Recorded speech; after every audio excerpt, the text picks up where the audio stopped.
sa panahon po ngayon, advanced na talaga yung ating teknolohiya, lalong-lalo na itong tinatawag na artificial intelligence na ginagamit sa iba't ibang bagay katulad ng robotics, sa e-commerce, at maging sa gadgets, at maging sa chat na talaga namang malaki na yung naitutulong po sa atin. Kaya naman isang proyekto po ang pinangunahan ng UP Cebu at DOST Picard na makatutulong po sa mango industry ng ating bansa.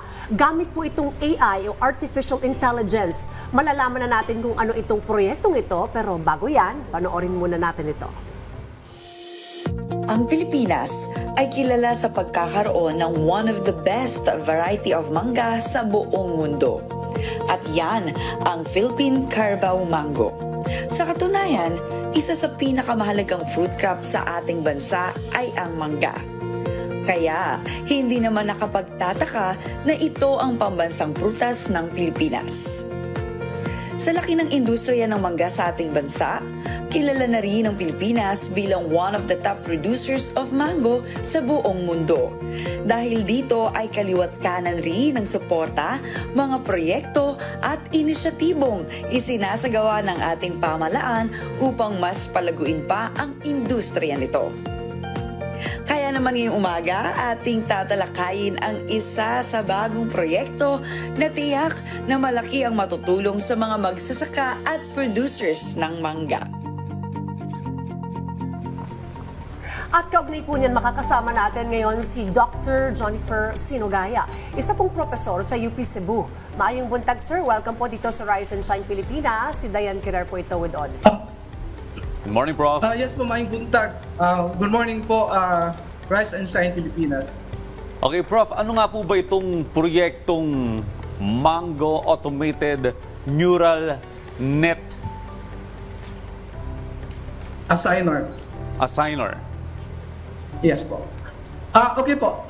Ang Manga or Mango Automated Neural Net Generic Grade Assigner ay naglalayong ma-improve ang proseso ng pagsusort ng Carabao Mango sa mga farm gate mismo ng mango farms sa pamamagitan ng pag-automate ng traditional na paraan na manumanong pagsusort ng mangga. Gumamit kami ng advanced na sistema, yung na-mention nyo kanina na AI or Artificial Intelligence, na automatikong aayusin ang mga mangga base sa kanilang hitsura, kabilang ang laki, kulay, hugis, tekstura at mga depekto sa balat ng mangga. Layunin ng AI na ito na ma-improve ang efficiency at accuracy ng pagsusort ng mangga at tinitiyak na tanging ang pinakamagandang kalidad ng mangga lamang ang makakarating sa ating international markets. So sa pamamagitan ng makabagong teknolohiya na ito, ang proyekto ay magpapadali sa proseso ng pag-export, pabawasan ang pangangailangan ng manual na trabaho at ma-minimize ang human error. Okay, so if I got it correctly, Professor, parang kumbaga yung mga dekalidad na mangga lang, isosort ninyo, itatabi ninyo yung mga hindi magaganda, napapabilis yung proseso. Tama po ba yun yung ginagawa po nitong mangga project pong ito? Yes po, tama. So, mayroon tayong tatlong klase. Yung isa ay yung for export quality. Yung isa naman na for yung local consumption. Yung isa naman yung tinatawag natin yung mga reject po. Okay. Sino po ang nasa likod ng proyektong ito, Professor? At ano po ang naging bahagi ng DOST at ng DOST Picard sa initiative na ito? Itong proyekto na to ay pinangunahan ng aming tatlong electronics and communication engineers. And of course, meron din tayong consultant.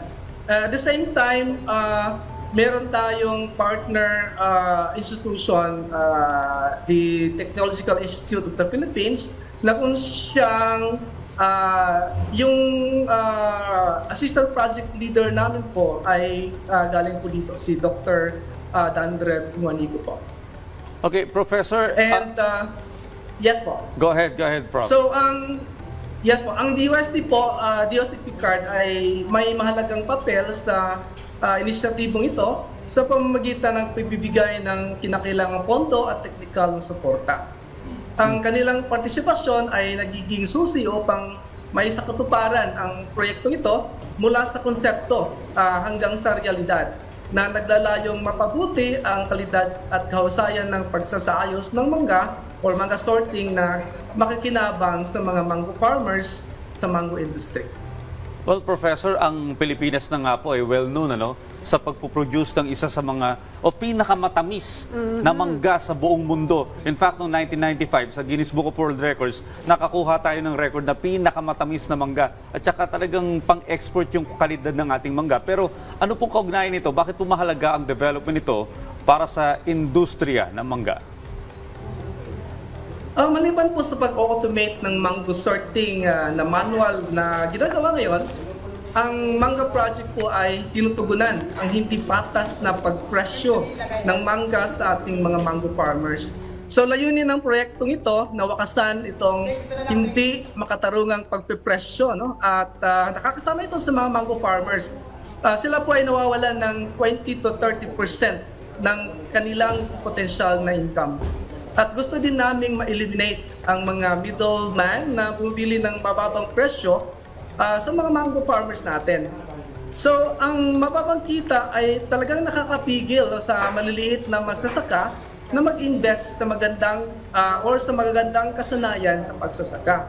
Now, ayon din sa Philippine Mango Industry Roadmap, ang potensyal na kita mula sa pag-export ng sarilang mangga ay hindi pa natin lubos na napapakinabangan. So dahil ang presyo ng sariwang mangga sa international market ay mas mataas po, so sa pamamagitan ng patas na pag-aayos at pag-grade ng mangga natin, ang Project Mangga ay maaaring magdudulot ng mas mataas na kita sa mga magsasaka at mas competitive na industriya.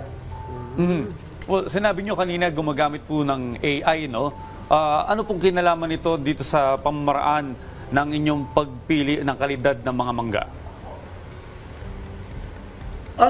Yung AI natin, yung AI sorter natin, ay gumagamit ng tinatawag nating deep learning method. Isa itong subset ng AI na tinatawag nating multi-input convolutional neural network, or in short, it is CNN. Pero una sa lahat, magsisimula muna tayo sa pagko-collect ng mga malalaking dataset. Itong dataset na to ay nagko-consist ng mga images ng mangga, mula sa iba't ibang anggulo at kondisyon. Ang mga larawan nito ay pinoproseso pang matiyak na magkakapareho na maaaring kasama ang pag-resize, pag-normalize, at pag-augment ng mga larawan upang mapabuti ang proseso ng pag-atuto ng ating AI. Ang mga nagprosesong larawan ay ipinapasok natin sa multi-input CNN na sinasanay upang makilala ang iba't ibang katangian na paghihiwatig ng kalidad ng mga mangga batay sa laki, kulay, hugis, tekstura, at mga depekto sa lahat o sa balat ng mangga. Sa pagsasanay na ito mula sa libu-libong mga imahe ng mangga, natututo ang CNN na tukuyin ang mga pattern at katangian na nahuhugay sa iba't ibang grado ng mangga, kung ito ba ay export quality, pang-local, or yung tinatawag nating reject. So kapag nasanay na, ang AI ay epektibong makapag-uri ng mga bagong mangga sa pamamagitan ng pagsusuri ng kanilang mga larawan at pagkategorya ng mga ito batay sa natutunang pamantayan. So ang sistema ito ay nagsisiguro na tanging ang pinakamahusay na mga mangga lamang ang napipili para sa export quality. At dahil dito ay nakakatipid tayo ng oras sa pag-sort at nakapapabuti po sa control ng kalidad para sa ating mga mango farmers.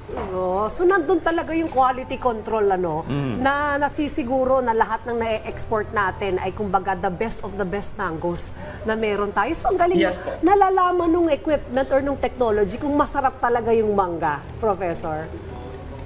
Yes po.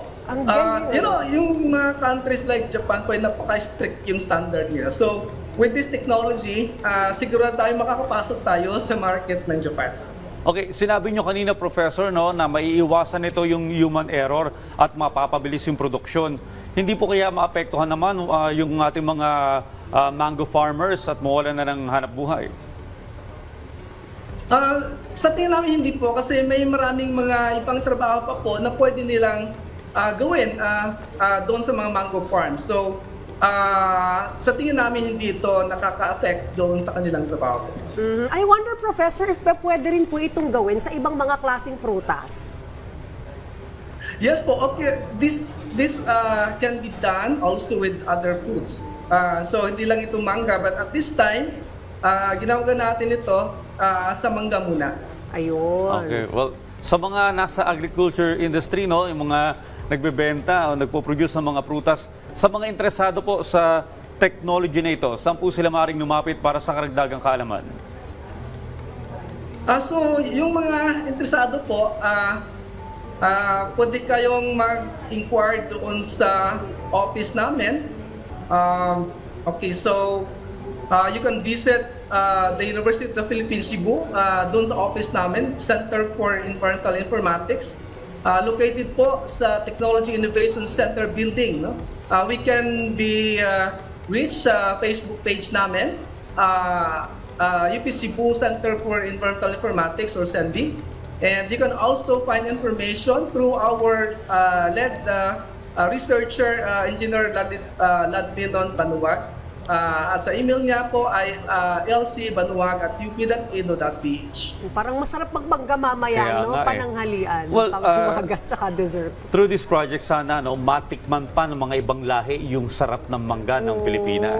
At Diba? saka with this initiative, talagang we made sure na yung kumbaga dekalidad na mga mangga ang ating e-export. Well, thank you so much for sharing with us itong napakagandang proyekto, itong teknolohiya na ito, itong Mangga Project. Marami pong salamat, Professor, at naway marami pa Thank you pong po. matulungan ng proyektong ito. Maraming salamat, Prof. Salamat po.